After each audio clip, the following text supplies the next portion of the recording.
Well, hello there, this is Retro Spirits Gaiden, and this is Perfect Dark on the N64. The N64, the Nintendo 64, the 64-bit console from Nintendo. You know, the N64, you've heard of that, right? This is copyright rare limited 2000, and the expansion pack has been detected. We've got some project number guff there. This is the rare logo with chromy looking R, and this is Nintendo's logo in silver, and the N64 logo morphing into PD. Look at that. Perfect Dark, I suppose that stands for. And indeed, there's the title screen. Right, this is a first-person shooter for those who don't know, but surely everyone knows what Perfect Dark is if they're watching this channel.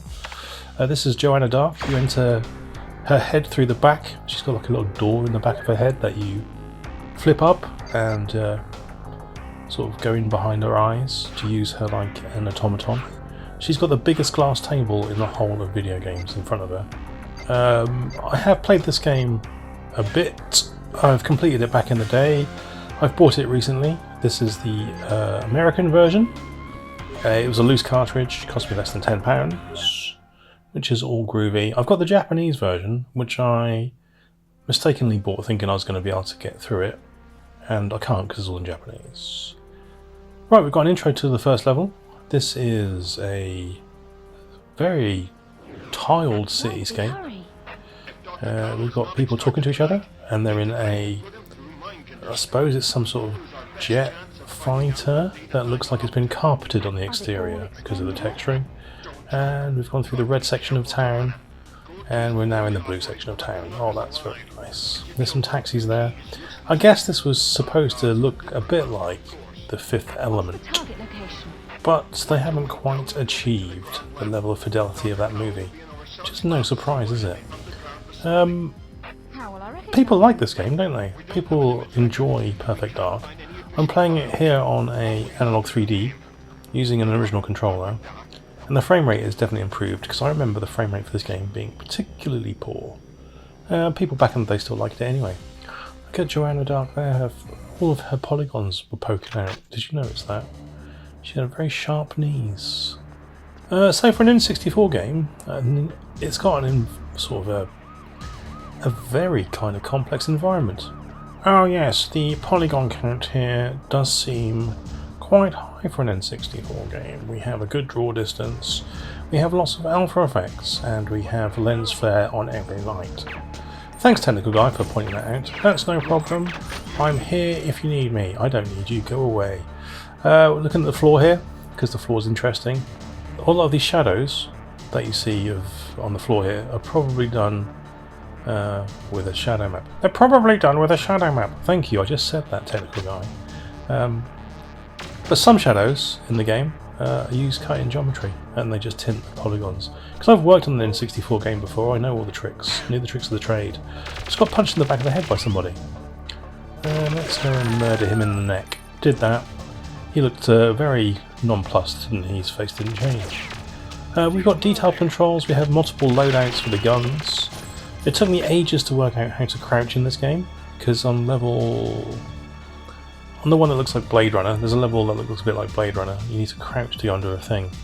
And I kept dying, and I had to look up on Google how to crouch, because I haven't got the instructions with this game. Like I say, it's a loose cart. This looks like an objective for a different mission. The harder the difficulty level you pick in this game, the more things you have to do. The more plates you have to spin. And everyone loves spinning plates, don't they? Especially plate spinners. They love it more than anything else in the world. That's what they live for. The texturing in this game is quite repetitive, but not as repetitive as, say, Turok or something. But it's sort of high-ish fidelity in some areas. Uses the expansion pack. You can't play the single-player campaign without the expansion pack. We've got some nice lighting. Rare did know how to use the hardware of the N64. That's not in doubt. I mean, it's not even a debate. They kind of knew what they were doing. But they did push it to the limits with this game specifically for frame rate reasons. Like I said, I did complete this back in the day. I believe there's aliens involved at some point. there's an escort mission with an alien, and you go to an alien planet to fight the aliens on their own turf. I remember doing all that. I remember completing the game. I don't know if I've got the patience to do that these days. It seems fairly torturous in terms of level design. Like, you've got to find the right key, you can't kill certain people, you fail missions all the time. It's quite involved, and I guess that's what people liked back in the day. But these days, I just want to go in and mow mofos down. Like, I'm more of a Doom fan these days than a Perfect Dark or a GoldenEye. Good scream there, thank you for that. That was appreciated. The voice actor did a great job there of screaming. There's a lot of characters that kind of just exist through walls. Killed a guy in a gimp mask. He was looking at some bar chart on the internet. He was getting off on that. He enjoys looking at bar charts to a sexual degree. This door is locked. Okay, we've got some reflective doors in here. We've got like panels with a dude on it, like a dude sitting down. That's all good. Come here. I don't know if you'd ever call this texturing high res, but it is a step above most N64 games in terms of variety, I guess. And I guess that's because of the expansion pack. The 4 megabytes of extra memory are really doing us proud here. Lots of overlaid alpha. Yes, Alpha Overdraw is the killer of frame rates on multiple consoles. The more alpha you draw over alpha, the slower the frame rate will get, because the computer doesn't know which bit of alpha is in front and it gets confused. Oh, CPU struggle. Thank you, technical guy. That wasn't as technical as I would have hoped for you to jump in there. But I'm glad you're around at the moment, because this bit of gameplay I'm looking at here is incredibly repetitive. Don't all these corridors look the bloody same? Got lens flares there on lights. Lens flares were massive in the 90s. Everyone loved lens flares. Jesus, even your mum loved lens flares. She was like, what do you want for tea? Do you want lens flares? And you're like, yeah mum, I love lens flares. I love them. I can't get enough of them. You can't eat lens flares. What are you on about? I picked up a shield. Don't know what that means. Well, I know what a shield is, but I don't know what that means for me now. Like, is it active now? Can't tell. I think I'll probably have to go in some menu and activate it. These corridors all look the frickin' same. I've got to do something with this lift. I'm pretty damn sure I've got to go down in this lift. When did this come out? 1999? That'll be the last time I've played the game. So that's 27. I'm going up again. I'm pretty sure I've got to go down. That's 27 years. I can't remember what happened 27 years ago. Can you? Do you have a good memory of 27 years of game playing? I don't. I got a feeling I can't shoot the lady. There's a lady that was in the intro. She's got something I need and I can't shoot her. I think that's part of the gig. The music's changed here, which is a nice touch. You can do some environmental destruction, which is always fun. There's just lots of dudes hanging around. The frame rate has gone a bit chuggy here because there's 5 dudes on the screen wanting to kill me. There's a guy there, wrecked on the stairs. Ooh, dual wielding. How exciting. Was this the first game to have dual wielding, or was that GoldenEye? I don't remember GoldenEye at all. I remember it had Robbie Coltrane's badly textured cube noggin in it. Like his head was basically a cube. Like it is in real life. Or was in real life. Is he still alive? Don't know. Look, there's a glass floor there. Huh. It's usually the glass ceiling that I have problems with at work, isn't it? But no, there's a glass floor in this building. That is some sort of comment. Oh, I found a different door. Just literally slaughtering these guys like stinking pigs. Take double bullets to the face, you stinking pig! Right, now I'm looking at more identical corridors. This is unbelievable. Oh, there's a door there, just opened by itself. There's a lift. Go in the lift? Yes. I've completed objective 1. I've located the lift. All that just to get in a lift. Unbelievable. High production values for an N64 game. There's lots of things to do if you want to engage with that. If you want to put the difficulty level up to minus godly or whatever it is, you're going to have to complete a lot of things to finish a level. What's going on with this guy? He's like doing a jig. Oh, he's supposed to be centering attention. He's going to get a kick in the face or something, isn't he? Come on. Let's see it. Whatever. Oh, we got a clip around the ear. Like you'd get a clip around the ear when you were naughty at school, or in my day, or from your mum, because you were cheeky. She clipped you around the ear. Don't be so cheeky, you naughty boy. Joanna Dark is basically your mum. Oh, there's people shooting at me in a brown corridor. It's a very dirty brown corridor. The guys and I suppose, I don't know if I've shot any women. The guys and gals, if there are gals in here, blend into the background in this sort of level, because it's very dark. I wouldn't say it was perfectly dark. I would say it was very dark. Alright, got some guys here just chilling out on sofas, having their lunch, talking about the weather. You walk in, shoot them both in the face. Take that, you boring bastards. All these chairs are very purple. Okay, yeah, corridor. Yeah, the same computer screen. Why do you need to read the same text on every computer screen? You've got 100 computer screens here, they've all got the same thing on them. Seems rather a waste of computer screens to me. It's not ecologically friendly, is it? Using all that lecky to power those screens. It seems overkill. Right, that's the weather dude. That's why I clipped his ear. And got some green lighting here. And yes. So would I rather play this than, say, Quake 2? Because I've bought Quake 2 recently. Probably not. I think Quake 2 is a bit more straightforward. I think this is probably... I mean, it's more complicated, so it depends whether you like complicated games or not. But I think I'll probably play Quake 2. It's more immediate. Not that this is bad. I'm just saying. If I was going to complete these games, the order I'd complete them in would be Quake 2, Perfect Dark, and then maybe the Turok games if I was really bored, because I do have Turok 2. I find it pretty bad, to be fair. This isn't bad.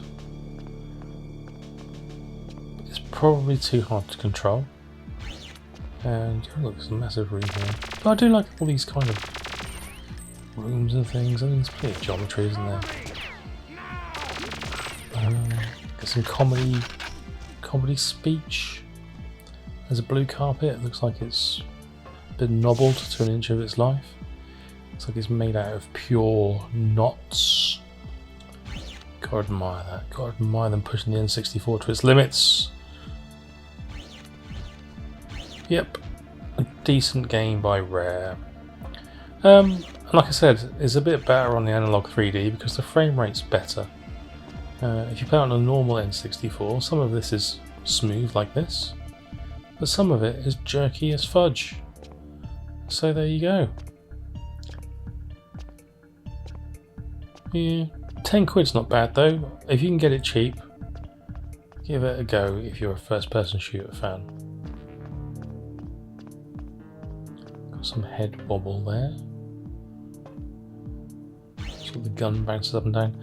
Again, I don't remember anything about this game at all. I'm just walking around aimlessly trying to find objectives because I really don't know what the hell I'm supposed to be doing. Door's locked. God damn it. Right. Oh, there's just a guy standing in a box by himself. What a job. I wonder how much he gets. He must get minimum wage at least. I'm going to stand between the doors of Sector 1 and Sector 2, and that's what I'm going to do with my career. There's no room for advancement, really. I suppose I could move from the doors to Sector 2 and Sector 3. But those guys are jerks. Those doors, yeah. I prefer the comfort of Sector 1 and Sector 2 doors. So I'm happy where I am. Yeah, I've been doing this job for 15 years now. Man and boy, looking after these doors. And yeah, really enjoy it. My last review went really well. They said, you know, these doors have never been looked after this well. And so I'm glad. I'm happy that I'm excelling at my job. It's unfortunate you just shot me in the face. Now they've got to find a replacement. They're not going to find someone as good as me. Oh, you can punch people in their stripy, badly textured jackets. That's fun. What was that guy shooting at down here? He was shooting at a target. Oh, this corridor and a ladder. No way, secret ladder. Yeah, it's got the secret ladder. Secret. Oh, stopped. You can't get up there. Can I look up? Can I look up at any point to see what's stopping me going? Nothing. It's just like the floor. Okay.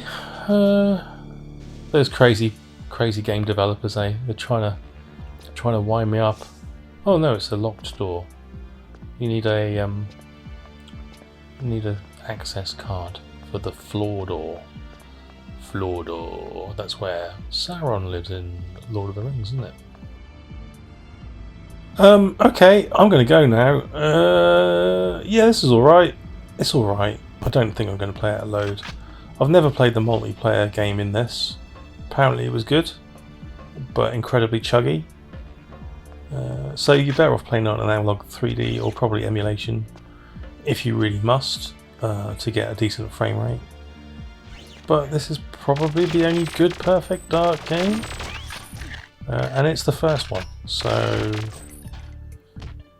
if you care more about gameplay than graphics, I would say give this a go. If you're a bit of a graphics hooer, this obviously is not going to tickle your fancy. You need to be getting something like Call of Duty. Just shot that guy in the kneecaps. He wasn't enjoying that. Yeah, I mean, you don't come to a retro game channel for graphical frippery, surely. It is what it is. And it's alright, it looks alright. So there you go, it's alright. Picked up night vision. Ooh. Can now spy on people. Like I'm supposed to be a spy, aren't I? But I've seemed to have slaughtered everybody in this building. I'm not sure that's really in a spy's MO. It's more just people sort of creeping around taking photographs of microfiche and seducing people. That's more of a spy thing, isn't it? Or drugging their tea and then making them suggestible and copying their faces and then wearing masks that look like them and infiltrating things. That's what spies do. Spies, I don't think, typically run around with Uzis slaughtering every last goddamn motherfucker in the room. But hey, what makes the most interesting game, huh? Ooh, shot him in the neck. Right, I'm off now. I'm off now to calm down after all this violence and excitement. I suggest you do the same and maybe get yourself a loose cartridge of Perfect Dark for 10 quid, or get a box copy for anywhere between 50 and 500 pounds if someone's bothered to grade it, because I've seen some graded ones around. Kind of like a knackered boxed copy of this, probably about 40 quid. And you don't want a bit of knackered cardboard for 30 quid, do you?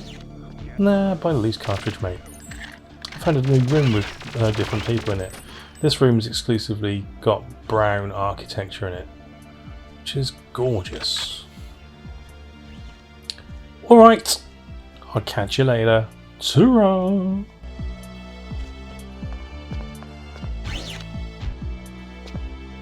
That's the highest security sector. Dr. Carl has got to be nearby. Understood.